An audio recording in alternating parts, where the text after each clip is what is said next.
Pemirsa, pada sore hari ini jumpa lagi dengan kita berdua tentang temanya hari ini adalah kita akan membahas ya seputar undang-undang perdagangan. Jadi kita akan membahas seluk-beluk dunia perdagangan termasuk dalam era digital yang sekarang lagi marak dalam masa-masa pandemi ini. Kira-kira apakah itu memiliki perlindungan hukum yang sama sih dengan usaha-usaha yang bersifat konvensional seperti itu. Nah, kita akan awali topik kita pada sore hari ini tentang definisi sih, Erika. Jadi tentang undang-undang perdagangan. Jadi kan undang-undang perdagangan itu kalau kita lihat secara pengertian atau definisi itu adalah memang dia mengatur tentang keseluruhan kegiatan maupun para pelakunya. Dan juga di sini juga dia juga memberikan pengaturan dalam hal baik pihak pemerintah juga. Jadi di sini ada hak dan kewajiban yang seimbang antara para pelaku usaha, antara orang yang istilahnya menggunakan jasa pengusaha tadi itu, sama juga dengan pemerintahnya. Dan di sini sistemnya adalah memang membuat suatu standar agar yang namanya dunia dagang kita itu betul-betul menciptakan kondisi perekonomian yang sehat dan memiliki kemampuan yang memang berdaya saing. Nah, untuk awal kita akan masuk topiknya membahas tentang yang namanya online shop, Erika. Kalau kita lihat kan sekarang dalam masa-masa pandemi ini tentunya orang-orang sudah mulai banyak kan, misalnya dia itu menggunakan yang namanya online shop. Kalau kita lihat juga di sini banyak sekali online shop yang sudah mulai menjamur. Ada sini mereknya apa banyak sekali. Nah, di sini kemudian apakah online shop ini itu secara hukum, secara legalnya itu dia itu apakah juga diatur sih dalam undang-undang perdagangan? Karena kan kalau kita lihat undang-undang perdagangan ini itu mengatur kepada setiap pelaku usaha. Nah, tetapi karena ini adalah eranya digital, tentunya di sini apakah kemudian online shop ini bisa dikaitkan dalam undang-undang perdagangan? Kalau menurut Erika, apakah itu bisa apa enggak sih? Aslinya kalau online shop itu kita masukkan dalam kategori dia itu memiliki dasar hukum itu dalam bentuk undang-undang perdagangan seperti itu, Erika. Biasanya kalau online shop itu tokonya nggak ada ya, biasanya. Mereka biasanya cuma kalau barangnya ada tapi tokonya nggak ada. So far sih kalau untuk undang-undangnya sendiri rasanya kok ya belum ada ya. Kalau aku baca ya. Ini nggak tahu yang baru-baru. Kalau setahuku sih untuk yang spesifik online shop rasanya belum ada. Cuman kalau untuk aku yang tahu sih untuk perpajakannya sih emang sudah ada. Kalau pajaknya sih sudah diatur. Kalau pajak pasti cepat. Begitu kita ada sesuatu yang baru, pemerintah langsung cepat untuk pajak. Tapi untuk regulasi online shopnya sendiri mungkin harus bentuk badan hukum atau apa itu rasanya belum diatur. Belum diatur. Mereka mungkin baru di marketplace-nya mereka yang ngatur ya untuk undang-undangnya. Karena belakangan kan sejak tahun berapa 2016 2015 tuh digital itu sudah mulai banyak gitu loh. Marketplace juga mulai banyak. Jadi untuk marketplace-nya mereka sudah ngatur, tapi untuk yang perorangannya ini yang belum gitu loh. Jadi memang di sini ada semacam kekosongan hukum memang belum pasti. Karena kan kita lihat undang-undang yang membahas tentang dagang itu biasanya ada undang-undang tentang perizinan juga, ada juga undang-undang yang membahas tentang baik itu pelindungan hak cipta juga, termasuk dalam hal ini adalah merek dagang dan segala macamnya. Nah, di sini kemudian lalu sebetulnya kalau kita misalkan Erika pengen buka online shop, nah itu apakah kita itu harus memenuhi kriteria apa yang aman agar kita punya online shop itu di kemudian hari tidak terkena masalah hukum? Karena gini, kalau tidak Erika bilang secara undang-undang itu memang belum ada secara khusus yang mengatur tentang online shop, karena itu kan hanya bersifat pertama tidak memiliki badan usaha yang real, bersifat virtual. Virtual namanya itu kalau kita mungkin zamannya itu adalah virtual shop. Jadi secara wujud tokonya memang nggak ada. Tapi di sini apakah para pelaku online shop ini itu terlindungi atau tidak? Kalau dia sekarang berwira swasta atau dia itu menggunakan online shop itu di era-era sekarang ini.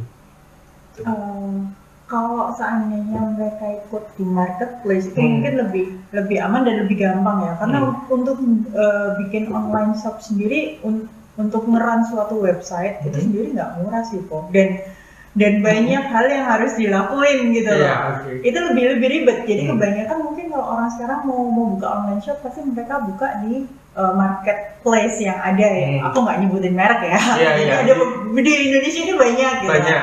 Jadi mereka kebanyakan masuk ke marketplace, abis itu mereka buka online shop, terus mereka mulai jualan. Setahuku sih kebanyakan seperti itu. Jadi kan memang dia hanya sebatas join aja kan, dalam bentuk marketplace kemudian dia jualan. Nah, ini kalau kita dari sini kan yang namanya marketplace itu biasanya ada namanya disclaimer atau ketentuan kebijakan pemakai. Jika setiap kali kita register, sudah pasti kita akan mendapatkan namanya disclaimer atau ketentuan untuk menggunakan marketplace itu. Nah, di sini tentunya di sini bagi para pelaku usaha itu dia harus mencermati, harus membaca setiap ketentuan disclaimer-nya, karena ini juga terkait dengan dia punya perlindungan hukumnya. Karena kan kalau secara online itu namanya sama dengan kontrak elektronik. Jadi kan kalau kita udah setuju, udah centang itu berarti kita udah terikat. Padahal kadang-kadang kita nggak baca ya, kayak gini kita aja nggak tahu apa ya. Padahal itu kita perlu baca kan. Jadi ketentuan setiap marketplace itu dia ada yang berbeda-beda. Benar. Jadi kalau memang misalkan kalau kita lihat juga beberapa case ya seperti terkait dengan tindak kriminal penipuan yang memang melibatkan online shop, itu terkadang juga ada faktor dari si para pelaku usahanya yang memang dia kurang cermat dalam membaca. Jadi misalkan dia itu tidak begitu memahami tentang kebijakannya apa, pokoknya ya udah ketika yang penting bisa jualan, ketika ada masalah waduh iya ini kan gimana kan, akhirnya di sini mereka itu kebingungan karena banyak sekali para pelaku usaha ini yang terkesan itu dia itu merasa tidak begitu mendapatkan perlindungan hukum karena memang dia secara pribadi itu juga kebanyakan tidak begitu membaca secara jelas ketentuan disclaimer-nya tadi itu, padahal itu adalah penting.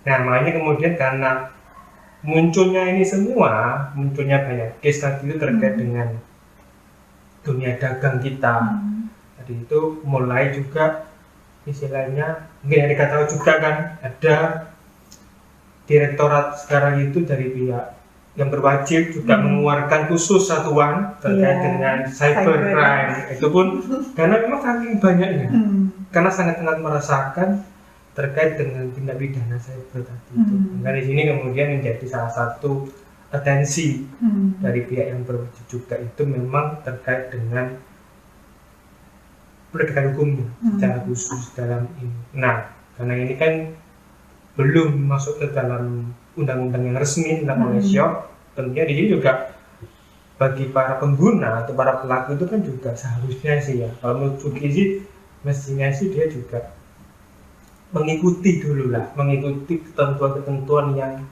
ada dalam marketplace itu, kemudian juga tidak gegabah dalam mengambil langkah, misalkan ketika diduga ada beberapa case yang dia merasa itu kok saya itu tertipu ya, padahal kan setiap kali kebijakan itu berbeda-beda, setiap yang punya marketplace berbeda-beda. Jadi ini kemudian menjadi salah satu perbedaan dari setiap marketplace. Nah, kemudian di sini kalau kita gegabah, terkadang kan pokoknya misalkan belum masuk itu pembayarannya, langsung buru-buru ini penipuan ini, padahal kan belum tentu. Iya, biasanya mereka kan berapa hari gitu baru Betul. baru transfernya masuk Ya, kayak gitu. karena kan memang kebijakan itu bervariasi. Setiap marketplace itu tentunya dia memiliki kebijakan yang berbeda-beda. Nah, itu yang memang istilahnya seringkali juga mereka karena belum baca secara lengkap, gegabah, jadinya kemudian pokoknya anu aja deh, ini merasa dirugikan.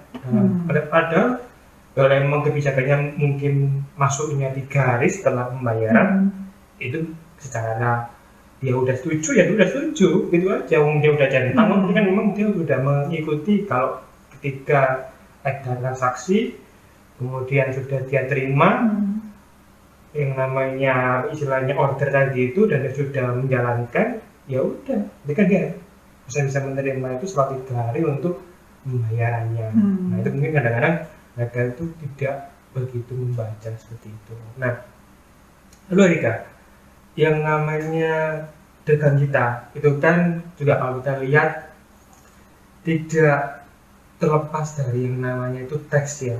Jadi Erika juga sempat singgung tadi kan dalam offline itu juga sempat singgung sedikit ya tentang yang namanya pajak ataupun teks yang itu dia diterbitkan baru dalam kurang lebih bulan-bulan ini. Gitu. Nah, ini kemudian kan di sini kalau kita lihat berarti tentunya apakah online shopping ya Rika itu si pelaku usaha ini itu apakah juga terkena pajak?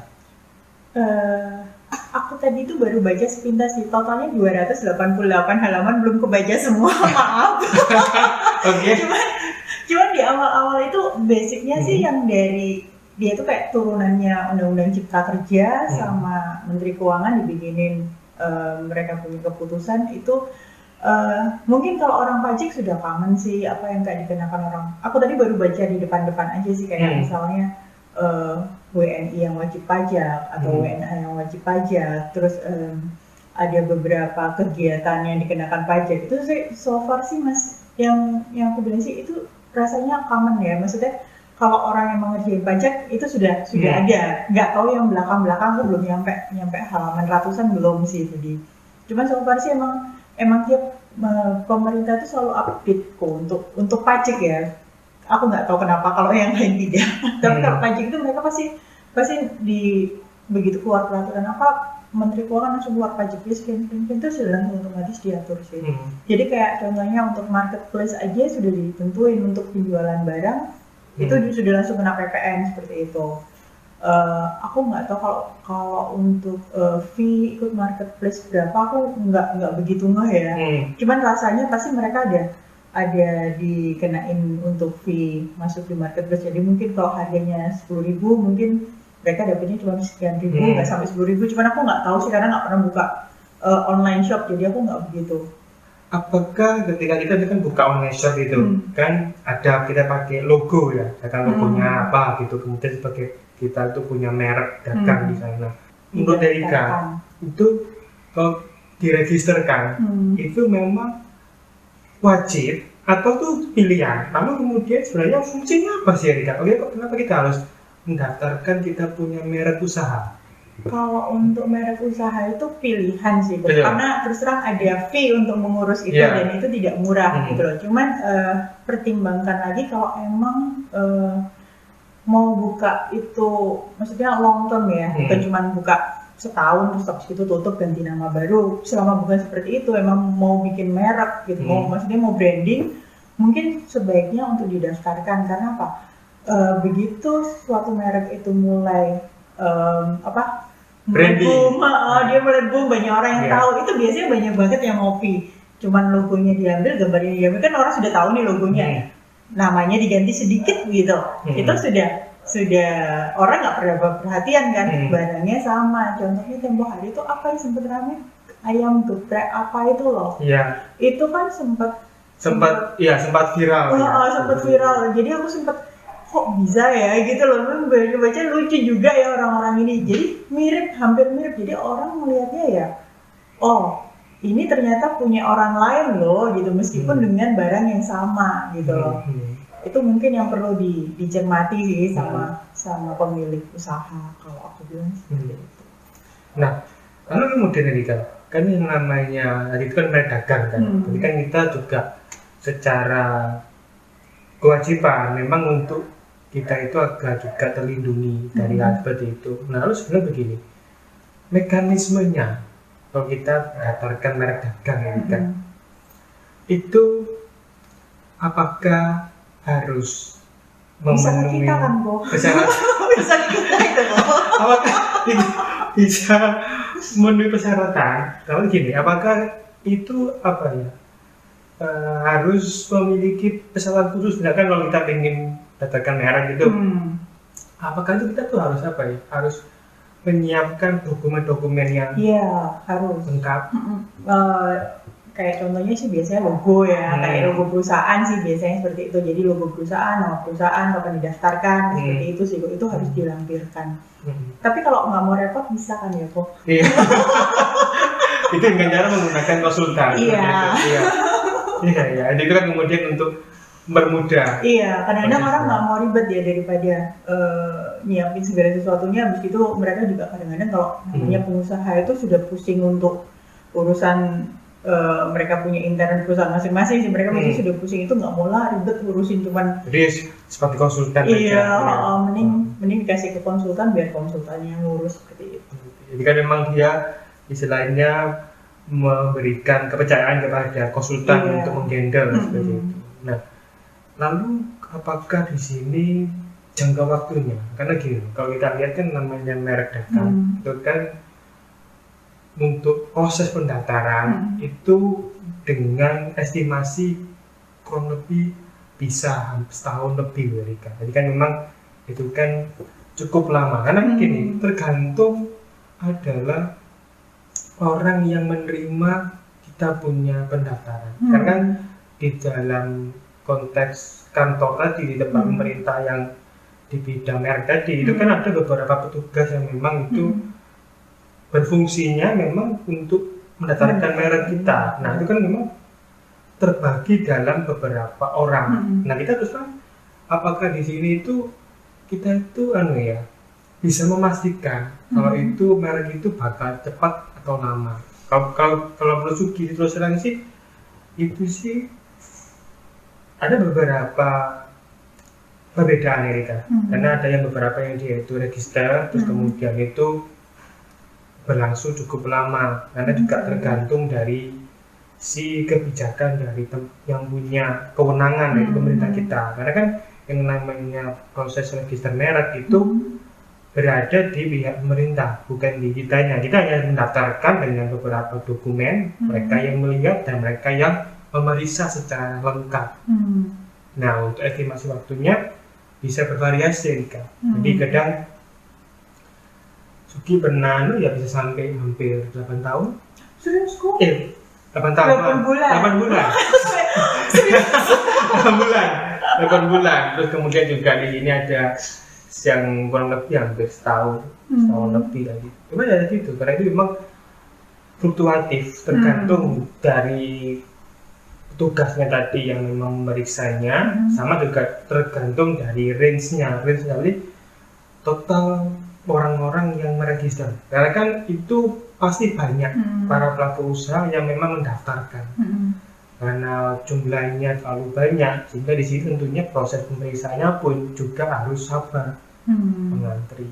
Nah, kadang-kadang mungkin di sini kan, misalkan ada para pelaku usaha itu mungkin yang dia itu kurang bersabar, artinya kok lama ya? Ya kalau gini, kalau kita semua orang pasti pengennya cepat Erika, cepat dapat mereknya, cepat kita itu berwira swasta. Nah, padahal itu kembali kepada kewenangan pemerintah kita selaku dia yang mengeluarkan merek dagang. Nah, setelah merek kita akan masuk ke istilahnya produknya. Jadi ada merek, ada buka produk dan Erika. Nah, di sini kemudian sertifikasi produk itu terkait dengan standarnya. Jadi kan ini loh. Itu yang kayak KBPOM gitu-gitu. Kayak misalkan standar nasional Indonesia SNI terkait dengan produk. Iya. Tuh, nah Jadi ini kan apakah istilahnya, misalkan kalau kita cross checkkan lagi ya dengan online shop, itu apakah di sini juga para pelaku usaha ini memiliki kewajiban juga yang menjual produk itu harus ber-SNI, ya kan sama seperti masker. Ini kan juga pernah tahu ada masker yang namanya masker SNI, tadi itu yang memiliki standar kesehatan sesuai dalam kategori apa yang diberikan sama pihak kita punya pemerintah. Kalau setahuku sih untuk online shop tuh kebanyakan mereka kayak toko kelontong gitu loh, Bang. Maksudnya toko kelontong Jual macam-macam ya? Iya, jual macam-macam. Kadang-kadang satu toko itu segala macam ada gitu loh. Kadang-kadang sampai bumbu, mulai dari bumbu dapur terus sampai apa pembersih alat-alat rumah tangga apa segala macam tuh kadang-kadang mereka di satu toko gitu. Jadi mungkin mereka mirip apa ya? Kayak ya itu tadi kayak toko kelontong tapi bukanya virtual gitu. Dan biasanya sih kalau mereka jual itu bukan produk mereka sendiri tapi mereka beli di toko retail di retail. Jadi kayak semacam supplier. Iya, jadi mereka sudah beli di retail terus habis itu sama mereka dijual di toko online mereka. Kebanyakan sih aku lihatnya seperti itu. Jadi untuk mereka bikin produk sendiri itu mungkin jarang banget sih. Soalnya aku perhatiin kayaknya jarang. Kebanyakan mereka jualnya juga dari pabrik-pabrik besaran yang udah terkenal ini ya. Jadi mereka nggak sibuk lagi untuk bikin SNI apa segala macam untuk register kayak gitu sih loh. Jadi tergantung dari badan usaha yang dia ambil. Dan itu langsung masuk ke jika dia punya produk usahanya.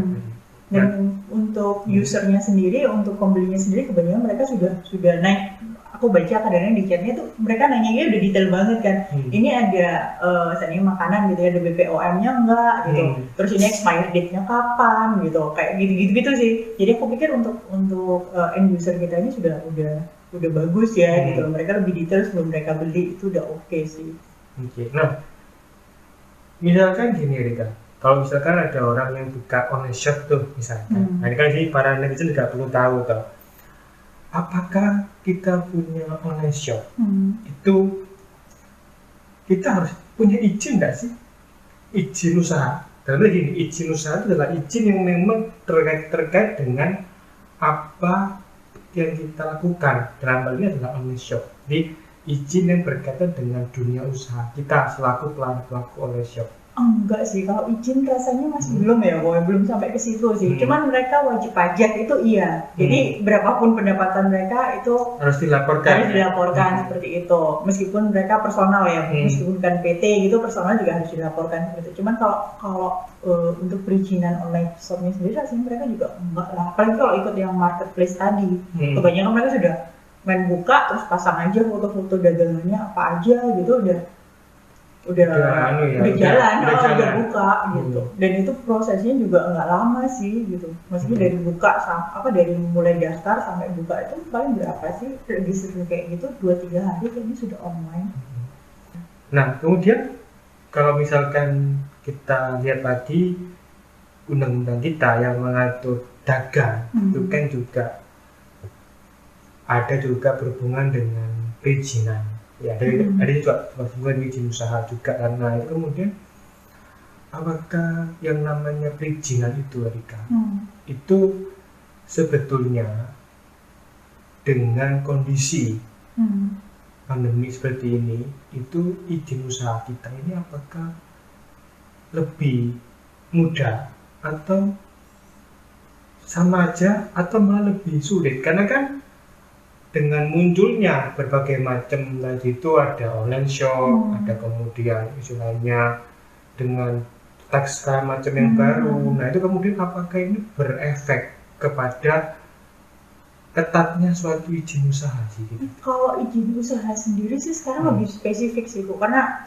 dulu kalau mungkin 10 tahun yang lalu atau berapa 15 tahun yang lalu itu orang punya perusahaan itu bisa hampir semua usaha itu bisa disebutin, terus mau apa aja boleh. Kalau sekarang itu nggak harus spesifik. Jadi meskipun tadinya seandainya perusahaan itu akte pertamanya mungkin banyak gitu ya, dia ada macam-macam usahanya mungkin 20 atau sekian puluh, itu sekarang harus spesifik apa yang dikerjakan pada saat itu. Kalau nggak ada ya nggak boleh kayak gitu. Karena apabila mereka tidak melakukan usaha yang disebutkan dalam setahun, tapi mereka nggak ada usaha sama sekali, itu nggak ada kegiatan di bidang itu peraturan yang baru otomatis menutup mereka punya izin. Jadi izinnya itu macam-macam sih sekarang. Untuk lebih spesifik sih, maksudnya mau ngapain, ada nomor apa sih kemarin tuh aku lupa, ada berapa digit gitu kan, itu nomor apanya gitu, itu harus sesuai. Kalau mereka sendiri nggak ngerjain itu dalam setahun, harus nutup, itunya berubah lagi, izinnya berubah lagi. Jadi harus istilahnya tergantung aktivitasnya. Benar. Kalau nggak ada aktivitas dalam setahun itu, ya mereka wajib untuk tahun berikutnya berhenti, kecuali kayak pandemi gini mungkin sebelumnya mereka ada aktivitas, karena pandemi gini jadi nggak ada, itu mungkin dimaklumin ya. Maksudnya selama pandemi gini orang mau kerja juga susah gitu kan. Jadi seharusnya sih tahun 2021 ini masih penuh dengan dispensasi dari pemerintah. Jadi tadinya harusnya sudah berubah, tapi karena pandemi jadi boleh diteruskan tahun ini kayak gitu sih. Jadi memang ada kebijakan khusus ya? Iya, selama pandemi. Jadi nggak cuma itu aja sih, macam-macam. Tapi oke lah so far gitu loh. Iya ya. Berarti kan memang ada kaitannya dengan insentif COVID. Iya, karena COVID ini impact-nya kan lumayan loh kok. Termasuk dalam dunia dagang ya. Iya, karena banyak, nggak usah dilihat dari online shop lah, di mall aja sekarang banyak banget yang toko tutup kan gitu. Jalan-jalan sepi kan, maksudnya biasanya banyak orang jual makanan, sekarang mungkin lebih sedikit gitu kan. Padahal mereka kasarnya nggak perlu izin toh, kayak pedagang kaki lima kan udah buka-buka aja sekarang lebih sedikit. Apalagi kemarin PSBB itu lebih limited lagi, mereka jam sekian udah harus tutup kan, jadi sebentar gitu udah sepi gitu. Karena kan itu kebijakan pemerintah kita terkait dengan jam malam pasca COVID tadi. Iya. Nah, lalu sebenarnya yang paling ideal itu kalau kita lihat dunia dagang kita itu, apakah memang perlu banyak inovasi? Kan gini, kalau ini udah ada tentang izin usaha tadi yang sangat detail. Nah itu kemudian, apakah kalau kita berinovasi, misalkan kita sudah usaha A, lalu kita kemudian kembangkan lagi menjadi usaha B, nah itu apakah kemudian itu relevan nggak sih dengan masa sekarang? Karena kan kalau dalam pandemi ini tentunya juga itu ada perhitungan khusus kan? Tergantung kebijakan perusahaan sih kok kalau gitu. Kalau soalnya mereka ada yang perusahaan gini, mumpung sekarang lagi pandemi, otomatis mereka untuk production dikurangin. Mungkin mereka lebih spesifik mereka lebih fokus ke R&D. Jadi research and development-nya mereka lebih di itu, supaya mereka mungkin mau bikin produk baru atau apa, itu biasanya dari seperti itu sih. Daripada sudah produksi barang tapi nggak bisa dijual kan, dead stock di gudang, mereka pikir ngapain, jadi mereka produksi yang dikurangin, orang-orangnya dipindahin ke R&D. Ada yang seperti itu sih. Jadi memang berhubungan juga dengan kompetensi dari badan hukumnya. Tergantung mereka punya manajemen masing-masing. Cuman kebanyakan sih daripada mereka tutup gitu kan, mendingan bikin research dulu lah kita, mungkin marketnya apa kan. Ini pandemi rasanya sampai akhir tahun juga nggak bakal selesai, atau mereka akhirnya mencoba sesuatu yang baru yang bisa jalan meskipun sedang pandemi. Akhirnya orang-orang pada berpikir seperti itu gitu. Jadi kan memang istilahnya berlomba-lomba untuk mempertimbangkan langkah apa yang terbaik. Iya. Jadi misalnya tadinya mungkin dia bikin baju gitu kan, terus daripada bikin baju bikin masker kan, sekarang jadi kayak gitu. Terus tadinya bikin deterjen gitu, sekarang hand sanitizer kan gitu jadinya. Harus berubah lah, ngikutin marketnya seperti apa. Berarti mengikuti istilahnya mangsa pasarnya. Iya. Karena ya itu tadi sampai akhir tahun nggak bakal selesai sih kalau aku rasain. Nah, kemudian para pelaku usaha ini, Rika, ini kan memang kalau sekarang itu juga ada seperti para UMKM kan. Jadi di sini selain para pelaku usaha yang besar seperti perusahaan tadi yang Rika sebutkan, juga ada para UMKM. Nah, apakah para UMKM ini, Rika, itu dia dalam menjalankan usaha tadi itu juga melihat kebijakan yang sama seperti yang tadi yang Rika sampaikan? Jadi dia juga bisa mengkaji kira-kira kan kalau apakah yang lagi in itu apa. Tapi kan di sini bedanya kalau UMKM kan tidak memiliki badan riset sendiri seperti perusahaan. Tapi pemerintah support banyak loh untuk UMKM. Maksudnya mereka lebih longgar lah untuk perizinan, untuk modal, dan rasanya untuk melakukan itu mereka mungkin lebih banyak dibantu pemerintah. Apalagi pemerintah daerah biasanya punya apa kayak anak apa sih yang nganu UMKM gitu loh, kok ada badannya sendiri biasa di pemerintah daerah itu loh. Jadi mereka ngomongin sih sama UMKM, kamu daripada bikin ini aja. Biasanya dari pemerintah tuh full support sih malah kalau UMKM. Lebih apa ya? Lebih oke maksudnya kalau di Indonesia untuk UMKM ketimbang kalau yang sudah swasta ini ya beda ya perlakuannya dengan UMKM. Tapi kalau pemerintah kita full support sehingga mereka juga nggak perlu ada R&D karena pemerintah udah riset lah pasti. Kemudian dari apa pemerintah daerahnya itu pasti mereka bilang bikin ini bikin itu apa segala macam. Jadi kan kalau mereka bilang dari misalkan bikin baju kemudian menjadi bikin masker. Nah itu apakah dia itu perlu enggak sih merubah izin usahanya? Misalkan awal mulanya izin usahanya di bidang konveksi, kemudian menjadi alat kesehatan. Nah itu apakah ketika dia mencoba merubah atau dia mencoba berinovasi dengan mengganti daripada baju masker aja. Nah itu apakah dia juga langsung memiliki kewajiban untuk memperbarui izinnya atau udah boleh dicoba dulu pakai jalankan masker dulu tapi kalau udah jalan baru itu apa gimana ya? Orang kita sih seperti itu daripada ribet nanti sudah ganti ternyata nggak jalan juga ngapain.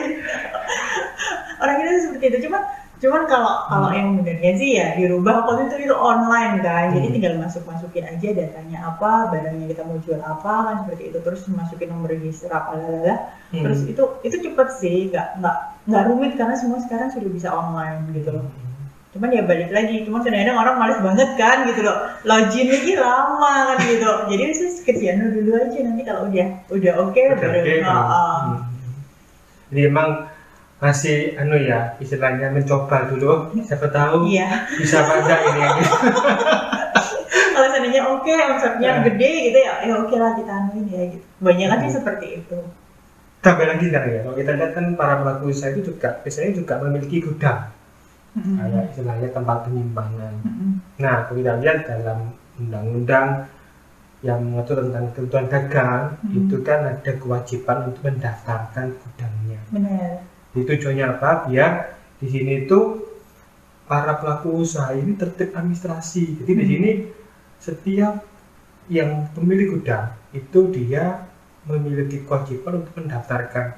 Jadi istilahnya gudang ini miliknya siapa. Kalau memang itu kemudian lagi dalam proses sewa, juga harus dicantumkan kira-kira itu untuk keperluan apa. Jadi di sini perlunya kesadaran juga. Kadang kan mereka pemilik gudang juga mungkin lupa data, tiba-tiba ada pihak pemerintah datang ngecek mana tanda registernya belum ada. Kemudian itu bisa terkena seperti sanksi administrasi. Misalkan kalau kita lihat itu kan kita punya dunia dagang juga tidak terlepas dari dunia luar. Nah kemudian di sini yang sebaiknya itu kita itu menjual atau kita berdagang dengan produk asing atau produk kita atau campur-campur aja. Jadi ada produk Indonesia karena kan ada tuh kalau kita lihat di beberapa online shop itu kan namanya bangga buatan Indonesia. Nah, kalau menurut Erika sendiri, kalau kita sebagai para pelaku usaha ini dalam era digital ini, itu yang sebaiknya yang kita jual itu campur-campur, ada produk asing, ada produk lokal, atau produk lokal doang, atau produk asing doang.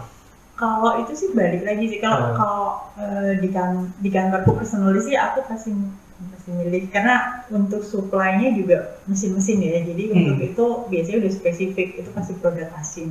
Cuman balik lagi kalau seandainya di lokal ada kayak kecil-kecil nih modelnya kayak hose gitu-gitu, itu selama mereka ada sertifikasinya dan jelas spesifik apa barangnya seperti apa, itu it's okay sih kok. It's okay ya. Maksudnya ya oke lah daripada aku mesti import kan gitu. Jadi kalau yang lokal ini spesifikasinya bagus, sertifikatnya jelas, oke lah kita pakai itu. Gitu. Cuman kalau untuk mesinnya sendiri terus terang di Indonesia emang belum ada sih. Tapi kalau aku personal sih nggak apa ya, tidak melihat Indonesia untuk untuk yang ke area itu belum gitu loh. Jadi ya oke mau nggak mau gitu. Masih yang istilahnya ya tergantung dari masing-masing para pelaku usaha. Karena ya itu tadi balik lagi, selama itu sertifikasi sama spesifikasi jelas ya kita oke sih untuk mau jualan mau macam-macam mau apa gitu. Cuman sementara sih kantor personal sih emang nggak ada barang lokal seperti itu. Nah, lalu kalau setelah Amerika dalam dunia dagang, kan juga pasti Erika juga pernah mendengar tentang barang tiruan atau barang aspal. Nggak pernah pakai kok berani. Ya itu. Nggak, karena gini terus terang kalau barang tiruan itu mungkin visualnya sama ya, tapi untuk spesifikasi mereka pasti nggak sama, karena gimana pasti mereka lebih murah dan itu lebih murahnya jauh bisa separuh harga kan gitu. Sedangkan untuk kalau di kantorku barang-barangnya harus ada safety-nya, isunya di situ. Kalau barang itu KW sebenarnya host gitu ya, dia KW gitu. Begitu dikasih tekanan yang gede, dia langsung bisa meledak, maksudnya nggak safety banget, itu yang kita hindari sih. Kita nggak berani beli KW. harga belum murah, biarin aja gitu. Jadi kalau kadang nggak usah ngomong KW kok, produk Cina itu banyak sih. Kita nggak ngomong KW sih. Spesifikasinya mirip gitu ya, cuman kita nggak pernah beli barang itu karena daripada nanti ada apa-apa waktu digunakan, jadi lebih baik mendingan kita beli yang sedikit mahal. Sedikit mahal tapi itu bagus. Yang ori. Iya. Yang ori. Iya. Nah, lalu bisa dibagikan kepada para netizen itu, ada nggak Erika tips-tipsnya untuk membedakan barang asli sama barang yang tiruan tadi itu? Apakah di sini apakah dari model ada logo resminya atau apa? Kalau model mereka mirip banget sih kok. Nah, lalu kira-kira apakah tips yang paling gitu apa? Tips paling gitu ya ambil dari distributor resminya. Ya? Jadi semua barang yang ya kebanyakan online shop kan banyak nih yang official store. Nah, lebih baik kalau mau bisa tuh ya di official store aja. Jadi kalau seandainya rusak pun mereka garansi seperti itu, daripada beli ya beda mungkin 20.000, 30.000 tapi begitu rusak penjualnya bulat gak jelas gitu loh. Jadi kan kemudian bisa menimbulkan masalah juga. Iya. Dan akhirnya rugi sendiri. Kadang-kadang begitu sudah di-close kan namanya penjualan sudah selesai ya sudah gitu loh. Masalah mau klaim garansi apa segala macam kadang-kadang kebanyakan marketplace nggak mau tahu ya gitu loh. Mereka harus kontak sendiri ke penjualnya. Sedangkan penjualan kalau begitu sudah nggak tahu ya gitu-gitu kan. Jadi carilah distributor resminya. Iya.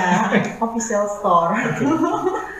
Nah, sebelum kita akhiri tutup dari topik kita pada sore hari ini, kesimpulannya dari Erika apa terkait dengan kira-kira apakah ada tips-tipsnya itu kalau kita ingin berdagang, kalau kita ingin berwira swasta, itu apakah ada tips-tipsnya yang pertama itu pastinya aman, kedua juga di sini biar para netizen juga bisa tahu dia juga memiliki kewajiban itu yang seperti apa idealnya.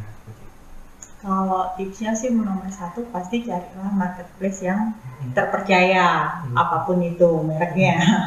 Kedua, baca term and condition. Ya, Itu penting, karena nanti kalau ada apa-apa rame, sudah jelas di situ.